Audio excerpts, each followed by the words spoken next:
Party की जो प्रतिज्ञाएं हैं उनके बारे में आपको यहाँ पे बताने के लिए आई हूँ, क्योंकि यहाँ से एक यात्रा शुरू हो रही है जो 10 दिन के लिए पूरे उत्तर प्रदेश में हमारे जितने भी नेतागण हैं वे 4 अलग यात्राएं निकालेंगे, जिसमें से 3 की शुरुआत आज है, एक यहाँ बाराबंकी से निकलेगी। तो उसका शुरुआत करने के लिए मैं यहाँ आई हूँ और आप सबको कहने के लिए कि हमारी कौन सी प्रतिज्ञाएं हैं।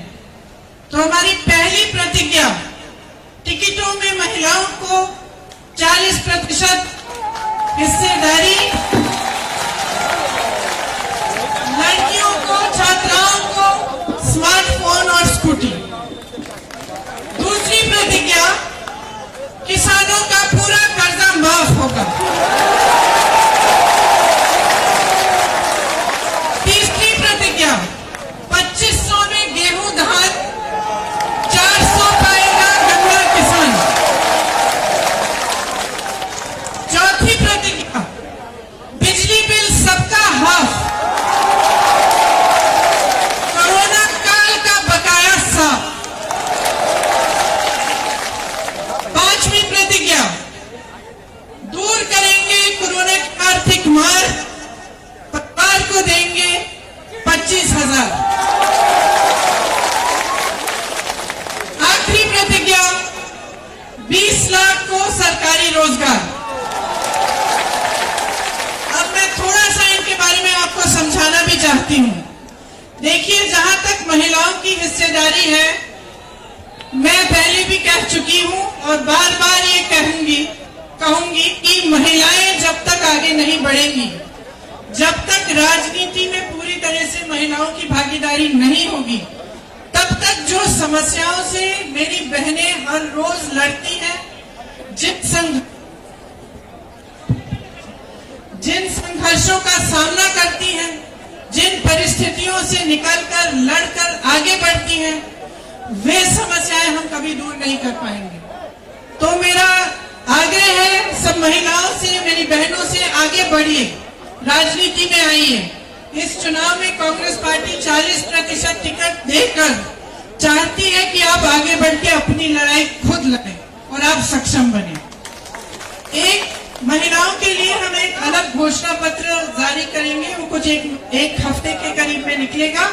उसमें महिलाओं के लिए जो अलग अलग हमने घोषणाएं करनी है वो सारी उसमें होंगी। उसमें से सिर्फ एक घोषणा ये है कि जो 12वीं पास लड़कियां हैं उन सबको स्मार्टफोन दिया जाएगा अगर हमारी सरकार आएगी, और जो स्नातक पास हैं उनको ई स्कूटी दी जाएगी। अब कोई कह सकता है कि एक तोहफा है, वोट चाहिए इसलिए दे रहे हैं, लेकिन ये बिल्कुल गलत बात है। ये तोहफा नहीं है, ये एक माध्यम है, एक जरिया है जिससे आप सशक्त बन सकती हैं। आज जो स्मार्टफोन है उसके जरिए महिला अपनी सुरक्षा करती है, और जो ई स्कूटी है, जो छात्राएं हैं जो पढ़ रही हैं, जिनकी पढ़ाई हो गई है, जो नौकरी के लिए जाना पड़ता है, उनको इससे उनको बहुत सुविधा होगी। तो ये एक पहली प्रतिज्ञा है, लेकिन जो महिलाओं के लिए बाकी प्रतिज्ञाएं हैं वो सब हमारे घोषणा पत्र में, जो हम एक हफ्ते में जारी करेंगे, उसमें होंगी। किसान आज बहुत ही त्रस्त है। आप सबने देखा होगा कि किस तरह से लखनऊ में मोदी जी के मंत्रालय के एक मंत्री के बेटे ने एकदम क्रूरता से गाड़ी चलाकर 6 किसानों को मार डाला। ये एक ऐसा हादसा है जिससे पूरे देश को समझ में आ रहा है कि इस सरकार ने किसानों को कितनी अहमियत दी है। जिसने किसानों को कुचला, उसको गिरफ्तार करने में इन्होंने कितनी देरी की, और आज तक उसका पिता जो उसको बचा रहा, वो आज तक मोदी जी के मंत्रालय में है, उसकी बर्खास्तगी नहीं की गई है। लेकिन ये तो एक मिसाल है। किसान जानते हैं कि कुछ सालों से कितनी समस्याओं से जूझ रहे हैं और उनकी सुनवाई सरकार में नहीं रही। इसीलिए किसानों के लिए हमने तय किया है कि आपके कर्जे माफ करेंगे।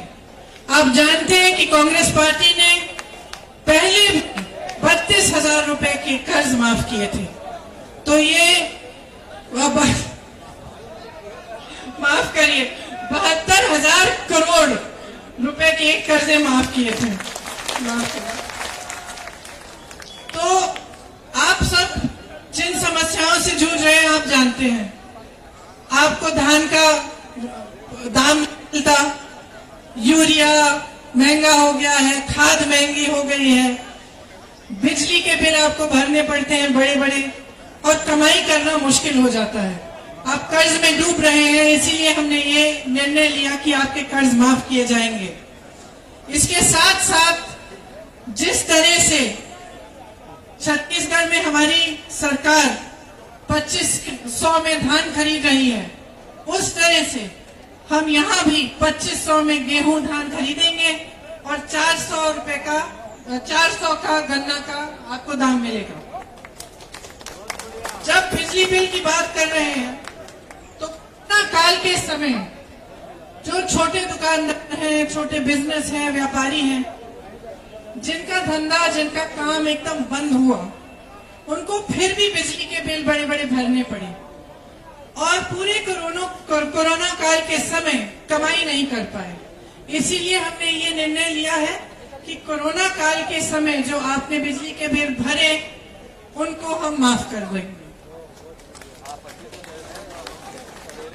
सबका बिजली बिल हाफ भी होगा।